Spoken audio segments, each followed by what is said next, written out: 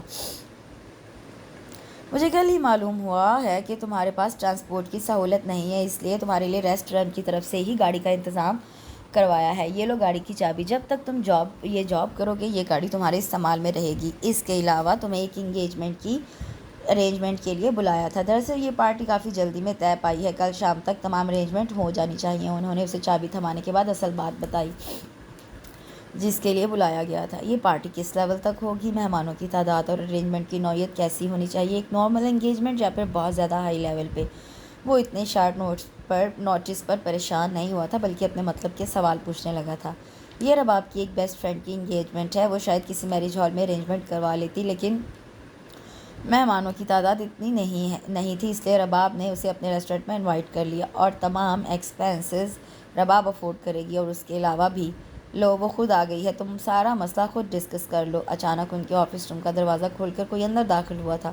اس کی چونکہ دروازے کی سمت پشت تھی اس لیے دیکھ نہیں پایا تھا۔ مام، آپ نے اپنے انچارج سے بات کی؟ اس سے چھوٹتے ہی پوچھا۔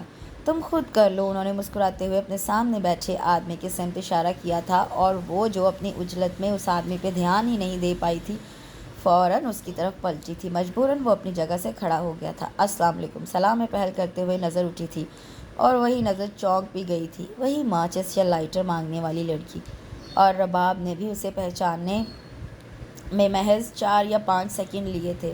وہی سگریٹ نہ پینے والا آدمی۔ ہیلو، اس نے آہستگی سے کہا تھا۔ نہ جانے کیوں اس کو دیکھ کر رباب کچھ نہ کہہ سکی تھی۔ اتنے میں میڈم اپنے موبائل کی رنگ ٹون سنتے ہی کھڑی ہو گئی تھی اور اپنا بیگ بھی اٹھا لیا تھا۔ دیکھو مائی سن، مجھے مسز گیلانی کے ساتھ ایک ویلفیئر پارٹی میں شرکت کرنی ہے، تم بیٹھے ہو، جیسا انتظام کروانا ہے تفصیل سے خود ہی بتا دو۔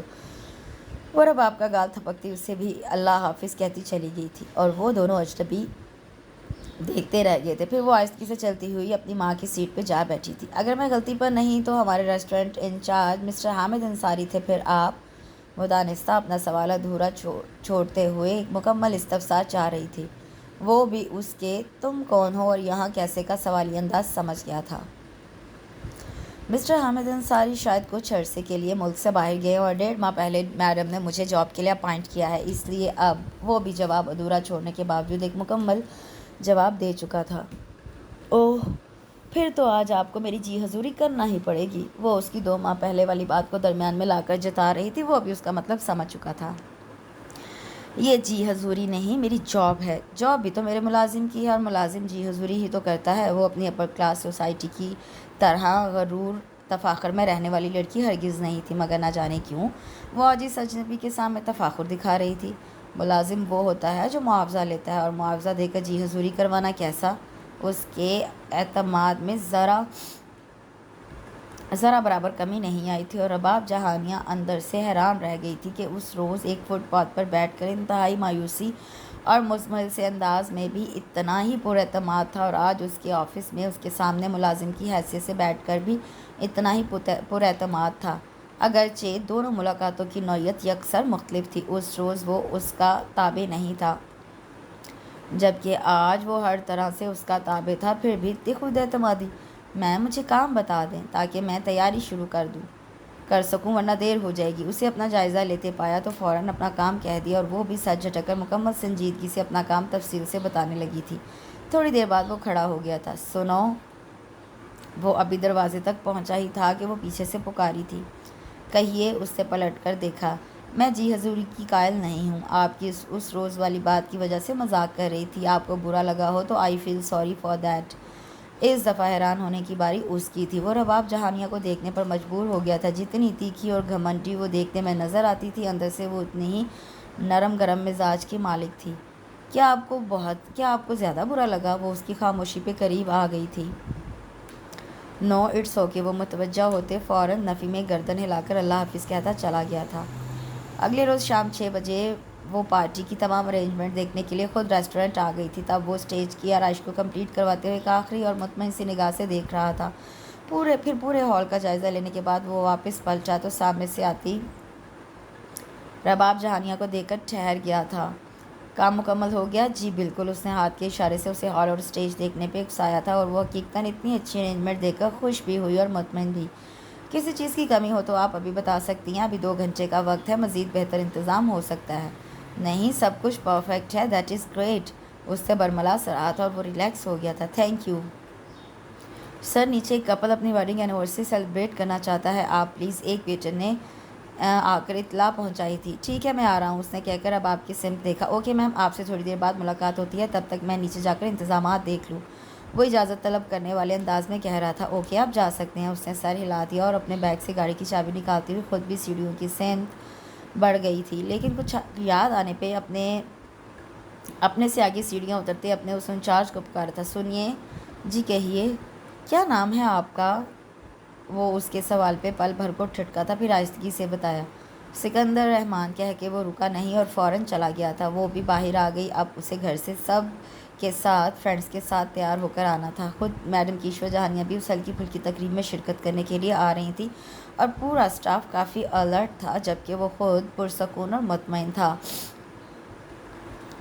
2 گھنٹے اس کے دیگر مصروفیات میں گزر گئے تھے۔ رفتہ رفتہ مہمانوں کی آمد شروع ہو چکی تھی۔ وہ کافی مصروف تھا جب عارف کی کال آ گئی۔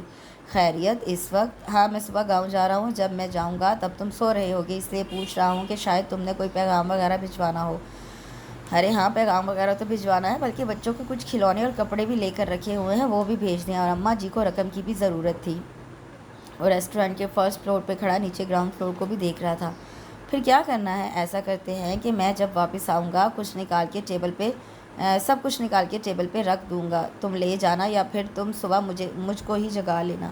دراصل الماری کی چابی میری جیب میں رہ گئی ہے۔ ٹھیک ہے، پھر جیسے تمہاری مرضی۔ عارف نے اللہ حافظ کہتے ہوئے فون بند کر دیا۔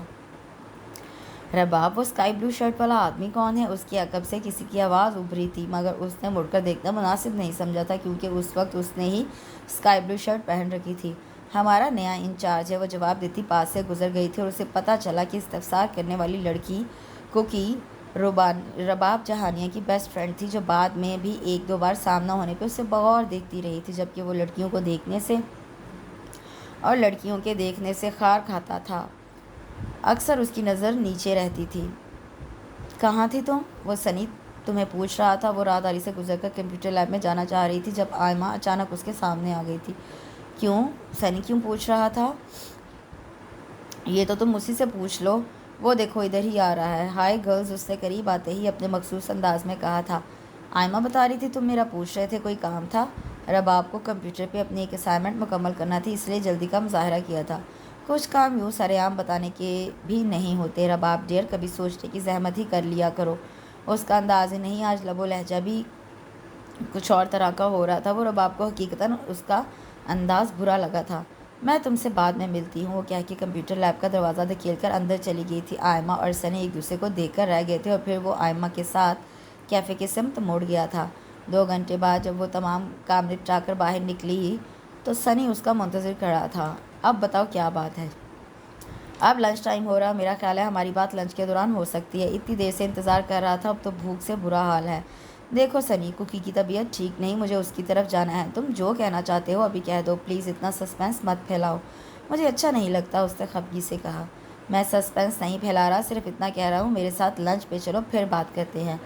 سنی بھی ابن ڈھیٹ تھا۔ یہ الگ بات تھی کہ وہ رباب کے سگے ماموں کا بیٹا تھا، یعنی کزن تھا، لیکن اتنا قریبی اور گہرا رشتہ ہونے کے باوجود وہ اس سے بچ کے رہتی تھی، کیونکہ جو مزاج وہ رکھتا تھا وہ کسی بھی وقت کچھ بھی کر سکتا تھا۔ اگر تمہاری بات اتنی ہی اہم ہے تو ابھی کہہ دو،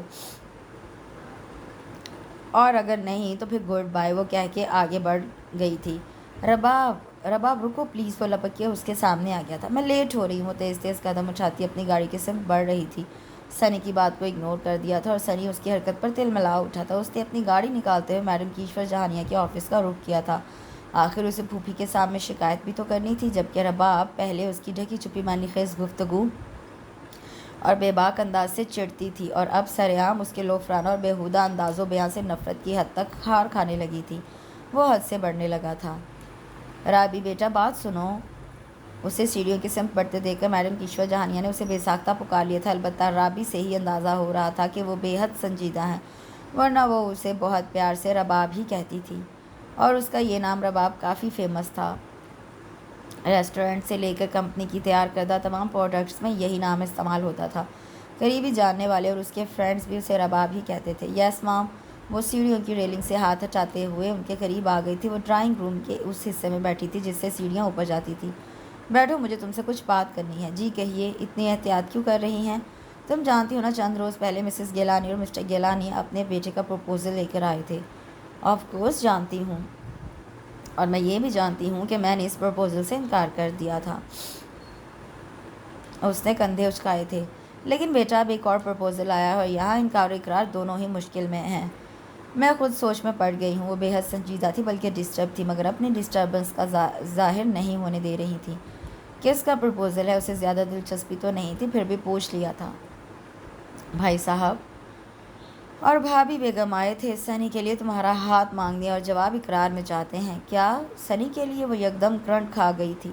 ایسا ہی کرنٹ میڈم کشور جہانیہ کو بھی لگا تھا، لیکن وہ بھائی اور بھابھی کے سامنے اپنے تاثرات چھپا گئی تھی اور رباب سے بات کرنے کا وقت لے لیا تھا۔ ہاں، ان کا کہنا ہے کہ سنی تمہیں پسند کرتا ہے اور سنی کی خواہش پہ ہی وہ یہاں آئے ہیں۔ کل سنی خود بھی مجھ سے ملنے آفس آیا تھا، لیکن میں آفس میں نہیں تھی، اس لیے اس کی مجھ سے بات نہیں ہوئی۔ لیکن مام، آپ سنی کے کریکٹر کو اچھی طرح جانتی ہیں۔ وہاں امریکہ میں اس نے کیا کیا گل کھلائے ہیں، وہ ہم سے چھپے ہوئے تو نہیں ہیں، اور جو کچھ وہ یہاں کر رہا ہے وہ بھی ہضم کر لینے کے قابل نہیں۔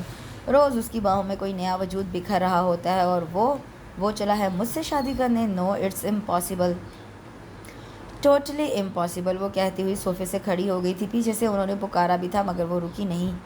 اس نے انکار کرنا تھا سو کر دیا۔ اب اس کی ماں جانتی اور اس کا ماموں جانتا۔ کوکی، میں اس سے شادی کروں گی جو صرف مجھ سے محبت کرے گا، جو صرف میرا ہوگا، صرف میرا۔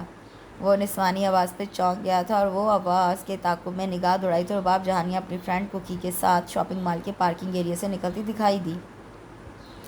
ان کا رخ شاپنگ مال کے اندرونی حصے کی سمت تھا، اور وہ بھی اسی سمت جا رہا تھا۔ ہو سکتا ہے وہ تم سے محبت کرتا ہو سنی۔ محبت اور ہوس تین الگ الگ چیزیں ہیں، اور ان تین چیزوں میں صرف دو چیزیں اکٹھی ہو سکتی ہیں، سنی اور ہوس، کیونکہ محبت ان دونوں چیزوں سے کوسوں دور ہے۔ محبت سنی کے قریب اور سنی محبت کے قریب ہرگز نہیں آ سکتے۔ وہ دونوں باتیں کرتی ہوئی تھرڈ فلور پہ جانے کے لیے بٹن پش کرتے ہوئے لفٹ میں داخل ہوئی تھی، اور وہ جو ان کے پیچھے چلا آ رہا تھا اطمینان سے سیڑھیاں طے کرتا سیکنڈ فلور پر آ گیا تھا۔ بڑے دنوں بعد شاپنگ کی ضرورت پیش آئی تھی، اس لیے کچھ خریدنا ہوتا تو وہ اپنے لیے کچھ خریدنا ہوتا تو وہ اتنے مہنگے شاپنگ سینٹر کا انتخاب ہرگز نہ کرتا، لیکن وجہ یہ تھی کہ آج اسے اپنے گھر والوں کے لیے اتنی مدت بعد شاپنگ کرنا تھی۔ موسم بدل رہا تھا اور سرما کی آمد تھی۔ اس کی بہنوں، بھرجائی اور ماں کو یقیناً کپڑوں کی ضرورت تھی۔ بے شک پچھلے سرما کے کپڑے اس دفعہ بھی استعمال ہو سکتے تھے، مگر نئی چیز کا شوق کسے نہیں ہوتا؟ اگرچہ انہوں نے کوئی فرمائش بھی نہیں کی تھی، لیکن وہ پھر بھی گھر جاتے ہوئے سب کے لیے شاپنگ کرنا چاہ رہا تھا، اور اپنی گڈی کے لیے خصوصاً شاپنگ کا ارادہ تھا۔ البتہ کاشی اور فانی کے لیے بیٹ اور بال ہی لے جاتا تو ان کی عید ہو جاتی۔ امبرین اور ناجیہ کے لیے کپڑے نکلوا کے دیکھ رہا تھا جب وہ کوکی کے ساتھ شاپ میں داخل ہوئی تھی، اور اس کی نظر بالکل سامنے کھڑے سکندر رحمان پہ پڑی تھی۔ سکندر صاحب، آپ یہاں؟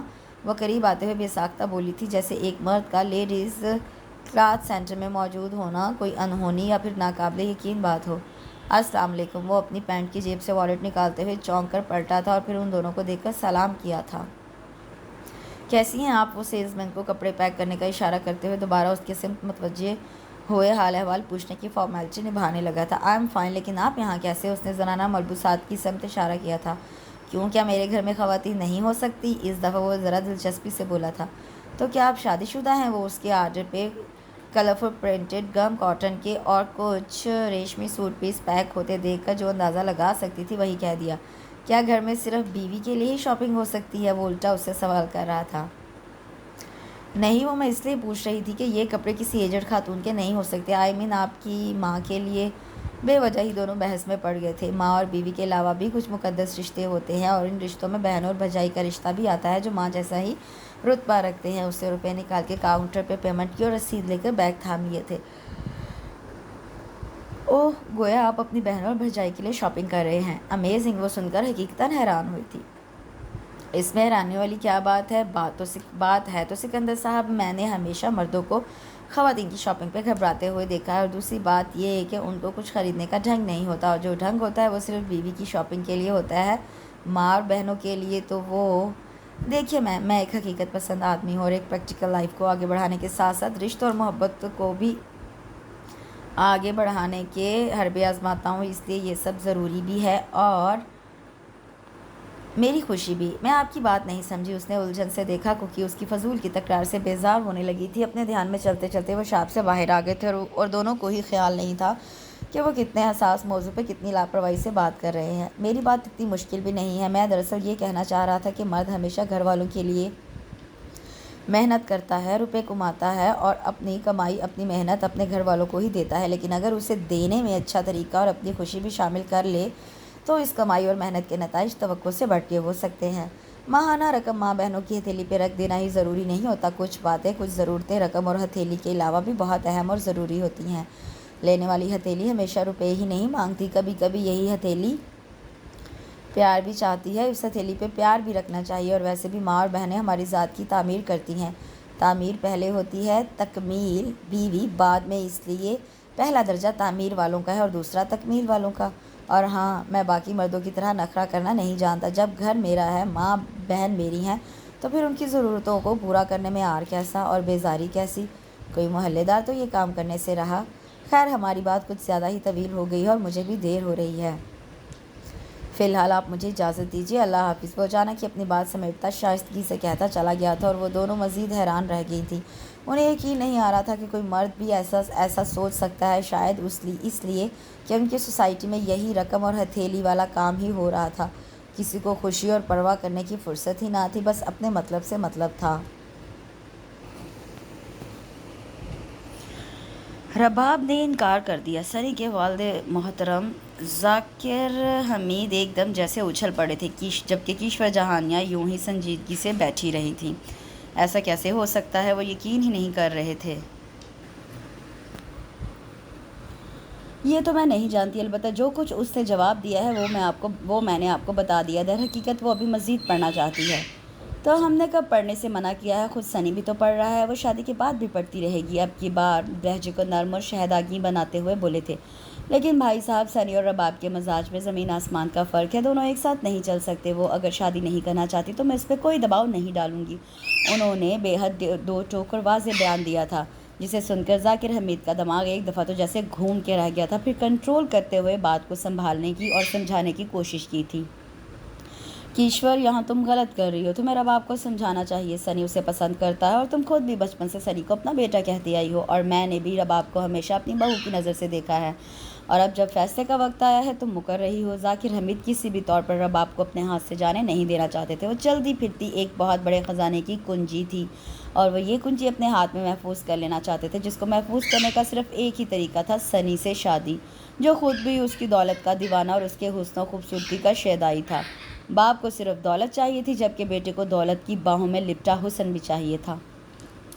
لیکن کیشور جہانیاں استادوں کی بھی استاد تھی، ان کی کچھاڑ سے رباب جیسا تر نوالا حاصل کر لینا بھی آسان نہیں تھا۔ وہ رباب جیسے ہیرے کی حفاظت ناگن کی طرح کرتی تھیں۔ انہیں اپنی بیٹی کے علاوہ کسی کی پرواہ نہیں ہوتی تھی، دوسروں کا احساس انہیں ذرا کم ہی ہوتا تھا۔ میں سنی کو اپنا بیٹا سمجھتی نہیں تھی، بلکہ اب بھی سمجھتی ہوں، اور میں نے حقیقتاً دونوں کی شادی کا سوچا بھی تھا، مگر جو گل وہ اب تک کھلا چکا ہے وہ میری برداشت سے باہر ہیں۔ وہ میری رباب جیسی لڑکی ڈیزرو نہیں کرتا، اسے اس جیسی ہی لڑکی ملنی چاہیے۔ فلرٹی اور کرپٹ، اتنی سخت بات بھی وہ اتنے نرم میٹھے انداز میں کہتی کہ سامنے والے کا دل بھی دانت کچکچا کے رہ جاتا تھا۔ کیسی باتیں کرتی ہو، اس عمر میں کون عیاشیاں نہیں کرتا؟ مرد تو مرد، آج کل تو عورتیں بھی اس کام میں پیچھے نہیں رہتی۔ ہر لڑکی، ہر لڑکا باہوں میں باہیں ڈالے گھوم رہا ہے، ہوٹلز اور کلب بھرے پڑے ہیں آج کل کی نسل کی عیاشیوں سے۔ لیکن بھائی صاحب، آپ شاید بھول رہے ہیں کہ میری رباب ایسی نہیں ہے۔ ان کے لہجے میں یقین اور فخر تھا۔ تم یہ کیسے کہہ سکتی ہو؟ تم کون سا ہر وقت اس کے ساتھ ہوتی ہو؟ ان کا لہجہ آگ اور بات گولی کی طرح میڈم کیشور جہانیہ کے دل کو فنا کر گئی تھی، چہرہ سرخ ہو گیا تھا۔ میں اس لیے ایسا کہہ سکتی ہوں کہ میں اس کی ماں ہوں، بے شک میں اس کے ساتھ نہیں ہوتی، مگر میرا اعتماد، میرا یقین اس کے ساتھ ہوتا ہے۔ وہ جس باپ کی اولاد ہے وہ بد کردار نہیں تھا. بد کرداری صرف آپ کی ذات کا حصہ ہے اور یہ بد کرداری میں اپنے گھر میں داخل نہیں ہونے دوں گی. اور آج کے بعد میں نے آپ کے منہ سے اپنی بیٹی کے لیے کچھ ایسا ویسا لفظ بھی سنا تو مجھ سے برا نہیں ہوگا. بے شک آپ میری ماں کی اولاد ہے، لیکن ماں کی اولاد کا اپنی اولاد کے لیے کوئی اچھا برا فیصلہ کوئی زور زبردستی میں ہرگز برداشت نہیں کروں گی. اور آپ جانتے ہیں مجھے صرف کہنا ہی نہیں آتا، کرنا بھی آتا ہے. بے حد نرم اور میٹھا بولنے والی میڈم کیشور جہان یہاں غصے میں تپ کر لوہے کی طرح دہک اٹھی تھی اور انگلی اٹھاتے ہوئے انہیں ایک ایک بات باور کروا رہی تھی. رباب میری بھانجی ہے، مجھے اپنی دونوں بیٹیوں کی طرح ہی عزیز ہے. میں اس کے بارے میں غلط کیوں بولوں گا؟ میں تو صرف بات برائے بات کہہ رہا تھا کہ آج کل کی نسل پہ کیسا اعتبار و اعتماد. یہ لڑکے لڑکیاں کیا نہیں کر لیتے، بڑی سی بڑی حد پار کر جانا بھی ان کے لیے مذاق اور دوستی بن چکا ہے. اب یہی دیکھ لو یونیورسٹی میں رباب کے گروپ میں کتنے لڑکے ہیں، دوستی کے نام پہ کچھ بھی کر لیتے ہیں. ایسا ہی کچھ اگر سنی کرتا ہے تو یہ کوئی بڑی بات تو نہیں ہے. یہ سب کچھ تو وہ محض انجوائمنٹ کے لیے کرتے ہیں، ورنہ پیار محبت تو میاں بیوی میں ہی ہوتا ہے. اور رباب بھی سنی کی بیوی نہیں. کیشور جہانیہ نے بات کاٹ کر جملہ مکمل کیا تھا. آپ یہاں سے جا سکتے ہیں، میرے کچھ مہمان آ رہے ہیں، مجھے ان کو ٹائم دینا اور میں تھوڑی دیر فریش ہونا چاہتی ہوں. پلیز آپ مائنڈ مت کیجیے گا. انہوں نے ایک دم صوفے سے اٹھتے ہوئے بات ہی ختم کر ڈالی اور ان کو باہر کا یعنی اب دفع ہو جانے کا رستہ دکھایا تھا. ذاکر حمید کے چہرے پہ تماچا پڑا تھا، مگر اس تماچے کی جلن کو دباتے ہوئے پھر بھی اپنی کوشش سے باز نہیں آئے تھے. فرصت سے بیٹھ کر سوچنا، اس شہر میں ہمارے سوا تمہارا کوئی اپنا نہیں ہے. اور بیٹی کسی غیر کے ہاتھ میں مت دینا. غیر مارتے ہیں تو چھاؤں میں نہیں ڈالتے. وہ کہہ کے چلے گئے تھے. کیشور جہانیہ دانت پیس کے رہ گئی تھی. جب مار ہی دیتے ہیں تو پھر اپنا کون اور پرایا کون؟ مرنے کے بعد دھوپ اور چھاؤں کی فکر سے انسان ویسے ہی آزاد ہو جاتا ہے، پھر کسی اپنے کا احسان لینے کا کیا فائدہ؟ اور ویسے بھی جو میری جڑیں کاٹنے کے در پہ ہوں، مجھے ایسے اپنے ہرگز نہیں چاہیے. انہوں نے نفرت سے سوچ کر سر جھٹکا تھا. چھوٹی سی پکی سڑک شروع ہوئی تو سڑک کے دونوں سائڈوں پہ لگے درختوں کی چھاؤں بھی شروع ہو گئی تھی. ماحول میں خنکی کے باوجود اس نے اپنی سائیڈ کا شیشہ نیچے کر لیا تھا. درختوں کے جھنڈ سے پرندوں کی پرشور چیخ و پکار گاڑی ڈرائیو کرنے کے باوجود اس کی سماعتوں کو بہت بھلی لگی تھی. وہ 3 مہینوں بعد واپس گاؤں آیا تھا اور گاڑی اپنے گاؤں کے سمت جانے والی سڑک پہ ڈالتے اسے ایک دم سکون کا احساس ہوا تھا، یوں جیسے وہ کسی محبت اور اپنائیت بھری راہ گزر میں آ گیا ہو. موڈ خود بخود حشاش بشاش ہونے لگا تھا. گاڑی کے سائڈ سے کبھی کوئی تانگا گزر رہا تھا اور کبھی چنگچی رکشا. ان تانگوں رکشوں میں بیٹھے وہ لوگ جو اس کی جان پہچان والے تھے اسے گاڑی میں دیکھ کر آنکھیں پھیلا کر حیران ہو رہے تھے. ایک دو نے تو باقاعدہ ہاتھ ہلا کر اشارے سے پوچھا بھی تھا اور وہ کوئی جواب ہی نہیں دے سکا تھا. وہ ہمیشہ یا تو اپنے گاؤں کا سفر پیدل طے کرتا تھا یا کبھی کبھار تانگا کو زحمت دینی پڑ جاتی تھی. گاڑی کا سفر پہلی مرتبہ ہو رہا تھا. حیران تو سب کو ہونا تھا. اڈے سے اپنے گاؤں تک 2 کلومیٹر کا راستہ اس نے بڑی بے دھیانی میں طے کیا تھا. گاڑی کی سپیڈ کافی کم تھی، اس طرح سے چند منٹ کا راستہ بھی کافی طویل لگا تھا. گاؤں کی حدود شروع ہوتے ہی ایک اور سڑک شروع ہوتی تھی جو گاؤں میں داخل ہونے کے لیے معاون ثابت ہوتی تھی. مگر افسوس یہ سڑک کچی اور ناہموار تھی، بلکہ گاؤں کی کچھ گلیوں کا بھی یہی حال تھا. کیونکہ اس سڑک اور گلیوں کی تعمیر کے لیے ملنے والی گرانٹ اکثر ناظم اور نائب ناظم مل کر ہضم کر جاتے تھے اور ریکارڈ لگ جاتا تھا کہ گلیاں اور سڑک تعمیر ہو گئی ہیں، جبکہ گاؤں کے لوگ کچی نالیوں، ٹوٹی پھوٹی سڑک اور گلیوں کی تعمیر ہونے کے انتظار میں ہی رہ جاتے تھے. ہر سال کوئی ٹھیکیدار گلیوں کا جائزہ لینے آتا تھا اور ہمیشہ کے لیے جائزہ لے کر چلا جاتا تھا، مگر حال ابھی تک وہی تھا. وہ کچی سڑک پہ گاڑی ڈالتے ہوئے اپنے حواسوں میں لوٹ آیا تھا. کچھ دیر بعد وہ ہر کھڈے سے جمپ لینے کے بعد اپنے گھر کے دروازے پہ گاڑی روکے ہارن دے رہا تھا. بڑا سا لکڑی کا دروازہ اماں نے ہی کھولا تھا اور اسے گاڑی میں دیکھ کر حیران رہ گئی تھی. ان کی حیرانی دور کرنے کے لیے وہ گاڑی سے اتر آیا تھا. السلام علیکم اماں. اس نے ان کے سامنے جھکتے ہوئے سلام کیا تو انہوں نے بھیگتی آنکھوں سے دیکھ کر اسے اپنے سینے سے لگا لیا تھا. ماں صدقے جائے میرا پتر کتنے دنوں بعد آیا ہے. وہ اس کی پیشانی اور بال چومتے ہوئے اس کے کندھوں پہ بھی ہاتھ پھیر رہی تھی. چاچو. کاشی اور فانی اسے دیکھ کر خوشی سے چیخ اٹھے تھے. اس نے بے اختیار دونوں کو جھک کر لپٹا لیا تھا. کیسے ہو میری جان؟ انہیں پیار کرتے ہوئے نرمی سے پوچھا تھا. ایک دم شہزادے ہیں چاچو، آپ کی طرح، فانی نے سینہ تان کر کہا تھا اور بے ساختہ مسکرا دیا تھا. تو پھر جلدی سے دونوں دروازہ کھول لو، میں گاڑی اندر لے آؤں. باہر بچے گلی ڈنڈا کھیل رہے ہیں، کہیں کوئی نقصان ہی نہ کر ڈالیں. اس نے دونوں کو تھپکا اور وہ دونوں تیزی سے دروازے کے بڑے بڑے لکڑی کے پٹ گھر کی دیواروں تک واک کرتے چلے گئے اور وہ پلٹ کر گاڑی اندر لے آیا. گڈی ابھی سو رہی تھی، اس لیے اس کی چہکار سنائی نہیں دی تھی۔ ناجیہ، امرین اور بھرجائی تینوں اس کے قریب آ گئی تھی۔ اسے اتنے دنوں بعد دیکھ کر سبھی بہت خوش تھے، لیکن صرف بھرجائی کی پلکیں نم تھیں۔ بھرجائی، میں اتنے دنوں بعد آپ لوگوں کو خوش دیکھنے کے لیے آیا ہوں، یہ آنسو دیکھنے نہیں۔ اس نے اس سے بہت عقیدت اور محبت سے اپنا بازو بھرجائی کے کندھوں کے گرد پھیلا دیا تھا اور دوسرے ہاتھ سے ان کا سر تھپکا تھا۔ اگرچہ وہ ان سے چھوٹا تھا، مگر حالات نے اپنی عمر سے بہت آگے اور بہت بڑا کر ڈالا تھا۔ وہ ضبط کرتے ہوئے بھی ضبط نہیں کر سکی تھی اور اس کے بازو سے سر ٹکائے رو پڑی تھی۔ وہ ان کی موجودہ کیفیت اور دکھ کو اچھی طرح سمجھتا تھا۔ وہ جانتا تھا وہ اس کی آمد پہ رو رہی ہیں، کیونکہ جب پہلے وہ ہسپتال سے گھر آتا تھا تو حیدر بھائی، بھرجائی کے شوہر، اسے دیکھتے ہی ایک جاندار سا نعرہ لگاتے تھے، اوئے آیا میرا جوان، میرا شہزادہ، اور پھر اپنے بازو پھیلا دیتے تھے اور اتنے زور سے اسے اپنے سینے سے لگاتے کہ بھرجائی مذاق اڑانے لگتی کہ اتنی زور سے تو کوئی کسی لڑکی کو بھی سینے سے نہیں لگاتا ہوگا جتنے زور سے وہ سکندر کو سینے سے لگاتے ہیں۔ اور کبھی کبھی وہ حیدر بھائی سے نظر بچا کے بدلہ چکا لیتا تھا کہ آپ کیوں جیلس ہوتی ہیں، آپ کو اتنے زور سے سینے سے نہیں لگاتے اس لیے، اور وہ شرما کے رہ جاتی تھی اور جو چیز ہاتھ میں ہوتی وہ سکندر کی سمت دے مارتی تھی، مگر وہ ہر بار بچ جاتا تھا اور ہر بار حیدر بھائی بیچ میں آ جاتے تھے۔ لیکن آج سب کچھ ویران تھا، سب شرارتیں، سب خوشیاں، سب کھلکھلاٹیں، سب ایک انسان کے ساتھ مر گئی تھیں۔ سب گھر والوں کو احساس ہوتا تھا کہ جیسے ان کے دل دفن ہو گئے ہوں، لیکن اس سب سے ہٹ کے بھرجائی کا تو دل ہی نہیں تھا، دنیا بھی دفن ہو گئی تھی، اور پھر بھی وہ زندگی کا بوجھ کندھوں پہ اٹھائے ہوئے تھی، محض اپنے بچوں کے لیے، ان کی زندگی کی خاطر۔ اماں، سکندر کو شاپنگ کرنے کی کافی پریکٹس لگتی ہے، سگڑ ہو گیا ہے، اس کے ہاتھ پیلے کر دیتے ہیں۔ بھرجائی نے اس کی لائی ہوئی چیزوں کو دیکھتے ہوئے جان بوجھ کر چھیڑا تھا۔ وہ تینوں بچوں کو لے کر ابھی گھر میں داخل ہوا تھا۔ آپ یہ مہربانی ابھی نہ ہی کریں تو اچھا ہے، جب مجھے اپنے ہاتھ پیلے کروانے ہوئے تو آپ کو بتا دوں گا۔ اس نے گڈی کو اپنی باہوں سے نیچے اتار دیا تھا۔ تمہاری میڈم کیسی ہیں؟ بھرجائی آج ماحول کی افسردگی دور کرنے کا سوچے ہوئے تھی۔ لا حول ولا قوت، وہ میری اماں کی عمر کی ہیں یا پھر چند سال چھوٹی ہوں گی۔ ایک جوان جہان بیٹی کی ماں ہے، اس سے گھبرا کے کانوں کو چھوا تھا۔ ہیں، جوان جہان بیٹی؟ انہیں خوشی ہوئی تھی۔ اس نے حیرت سے بھرجائی کو دیکھا کہ کیسی بہکی بہکی باتیں کر رہی ہیں۔ آپ ٹھیک تو ہیں؟ اس کی تشویش پہ اماں ہنستی ہوئی اٹھ گئی تھیں۔ میں تو ٹھیک ہوں، تم یہ بتاؤ میڈم کی جوان جہان بیٹی دیکھنے میں کیسی ہے؟ یقیناً خوبصورت ہوگی، نکچڑی سی۔ ہاں یہ تو ہے، اس نے اعتراف کیا تھا۔ کبھی تم سے ملی؟ ہاں کئی بار، باتیں بھی کی ہیں۔ Of course. اور کچھ کہا اس نے؟ بھرجائی، وہ بھرجائی کا لفظ ذرا لمبا کھینچ کے اور دبا کے بولا تھا، اور جواباً وہ ہنس پڑی تھی۔ ایسا ہی کچھ امرین اور ناجیہ نے بھی کہا تھا، اور وہ عورتوں کی خوش فہمیوں پہ سر جھٹک کر رہ گیا تھا۔ وہ اسی سوچ میں گم تھا کہ عارف نے دروازہ بجایا۔ وہ اٹھ کر بیٹھک کی طرف چلا آیا۔ خیریت ہے نا؟ ہاں، میں صبح شہر جا رہا ہوں۔ عارف کچھ سنجیدہ لگ رہا تھا۔ کیوں، تم تو شاید ایک ہفتے کی چھٹی پر آئے تھے؟ ہاں، لیکن آفس کی طرف سے کال آئی ہے، میرا ٹرانسفر اسلام آباد برانچ میں ہو رہا ہے۔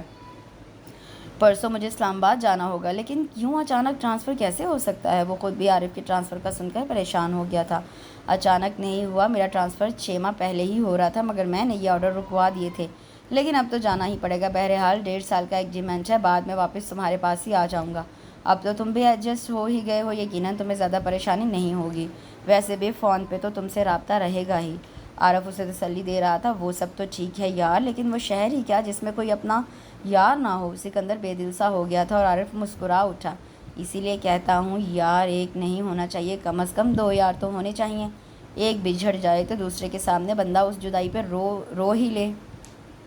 اب تم بھی ایک اور یار بنانے کی کوشش کرو، نہیں تو ہمیں کہو، ہم بنا دیتے ہیں۔ عارف کے لہجے میں ذومینی سی شرارت تھی۔ سکندر نے نظر اٹھا کے اسے گھورا۔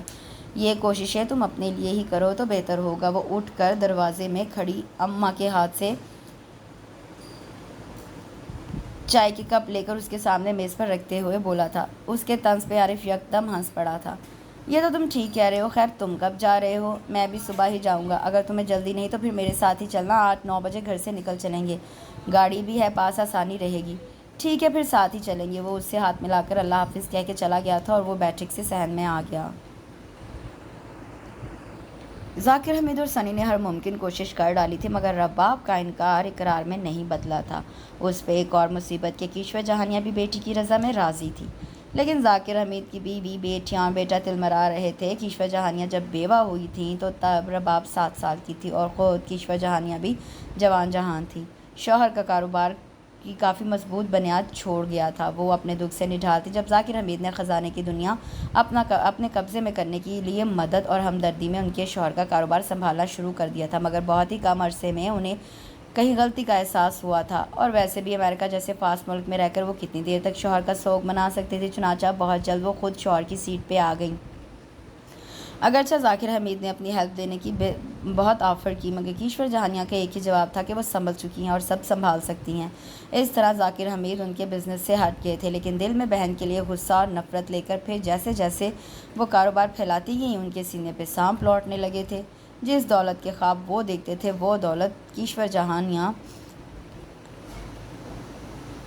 بینکوں میں جمع کرتی جا رہی تھی، اور ہر چیز پہ ایک ہی مہر تھی، رباب جہانیہ۔ رفتہ رفتہ ان کی بیوی نے ان کو عقل دلائی کہ رباب نام کا سگنیچر آپ کے ہاتھ میں آ جائے تو آپ بڑے سے بڑا چیک کیش کرا سکتے ہیں۔ تب ان کی ساری توجہ سنی کی طرف مبذول ہو گئی تھی، جس کے ذریعے وہ یہ چیک اور سگنیچر حاصل کر سکتے تھے۔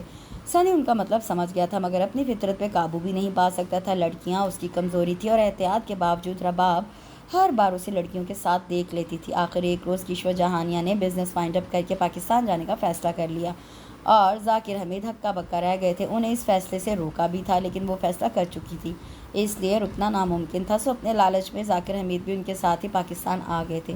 ان کو ڈر تھا کہ رباب کو کوئی اور ہی نہ لے اڑے، جبکہ رباب نے کبھی سنی کے بارے میں سوچنا بھی گوارا نہیں کیا تھا۔ اور آج کل جب انہیں پتہ چلا کہ رباب کے لیے 3 پرپوزل آ چکے ہیں، فوراً وہ بھی پرپوزل لے کے پہنچ گئے تھے، لیکن وہاں سے کورا جواب ملتے ہی ان کی خبیث اور لالچی فطرت عروج پہ چلی گئی تھی۔ انہوں نے سنی کو بلا کر اسے کوئی کام سونپا تھا، اور سنی اس کام کو سن کر بہت خوش ہوا تھا، آنکھوں میں چمک آ گئی تھی۔ آج سارے گروپ نے ایک ساتھ اس کے گھر پہ ہلہ بول دیا تھا، اور وہ ان سب کو دیکھ کر خوش ہوئی تھی۔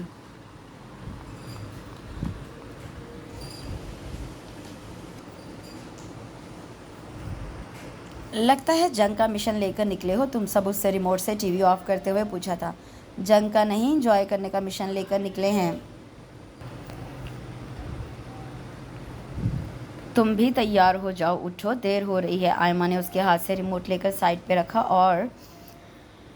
اور بازو سے پکڑ کر اٹھایا تھا۔ کہاں جانا ہے؟ اس نے استفسار کیا تھا۔ پہلے سڑکوں پہ آوارہ گردی کرتے ہیں، پھر PC چلیں گے، منہ کا ذائقہ ہی بدل جائے، اتنے دن ہو گئے ہیں باہر کھانا کھائے ہوئے، نتاشا نے لاپرواہی سے بتایا۔ کوکی کہاں ہے؟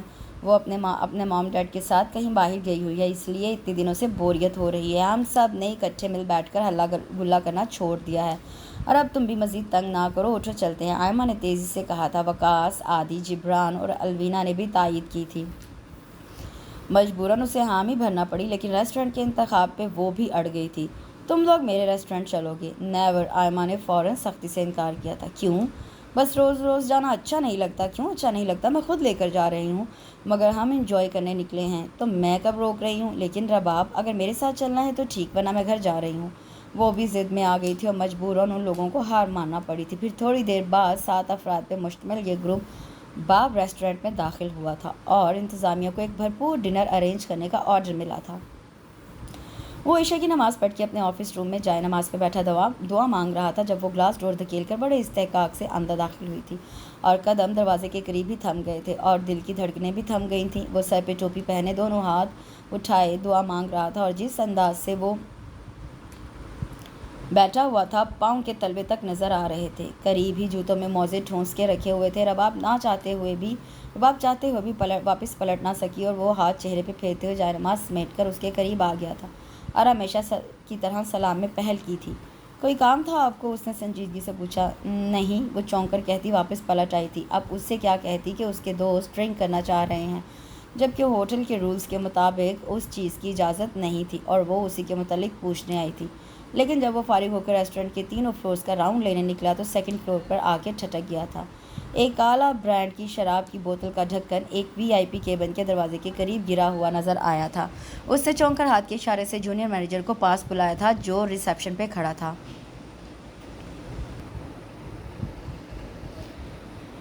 یہ کیبن کس نے ریزرو کروایا ہے؟ سر، میڈم رباب نے کروایا ہے، ان کے کچھ دوست بھی ساتھ ہیں۔ میڈم کا لفظ سنتے ہی اس کے ماتھے پہ سلوٹیں پڑ گئی تھیں۔ 2 منٹ کے لیے ان کو باہر بلاؤ، اس نے مینیجر کو حکم دیا، اور اگلے چند سیکنڈ میں وہ اس کے روبرو کھڑی تھی۔ اگر آپ کو اپنے فرینڈز کو عیاشی کا موقع دینا ہی تھا تو کسی اور جگہ کا انتخاب کر لیتی۔ اپنے ریسٹورنٹ کی ریپوٹیشن خراب کرنے کا کس نے کہا تھا؟